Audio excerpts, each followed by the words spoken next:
Quelques rues entretiennent ce souvenir, comme ici à Périgueux. En 1859, à Solferino, au nord de l'Italie, la France de Napoléon III s'est battue contre les Autrichiens pour aider les Italiens à conquérir leur indépendance. Parmi les nombreux morts, un Périgourdin s'est particulièrement distingué, le colonel Charles de Maleville, qui est enterré à Dôme.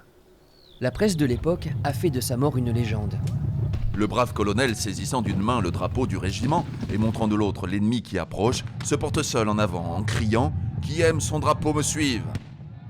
À la tête de ses hommes, le colonel parvient à reprendre l'avantage, mais il est vite blessé et meurt 4 jours plus tard. Au moment même où à Dôme, son pays natal, un pan de cette falaise s'est décroché.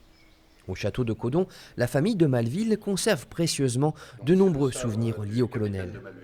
C'est un sabre de combat. Madame, j'étais près de mon colonel lorsqu'il a été blessé. Je l'ai porté. Et Maleville est mort en pleine connaissance et n'a pas souffert pour mourir. 5 minutes avant, il fumait encore. Voilà, madame, ce sacrifice héroïque, drapeau en main, fit grand bruit. On en parla jusqu'à Londres et longtemps après, on retrouvait le colonel de Maleville dans les plaques de chocolat ou à la une de la presse à grand tirage. Un destin exemplaire pour ce militaire issu d'une famille de grands juristes. Il a participé, je dirais, à tous les événements importants d'Algérie, que ce soit la prise de la Smala d'Abdelkader, la bataille de l'Isli contre le Maroc. C'était une personne qui était vraiment au contact.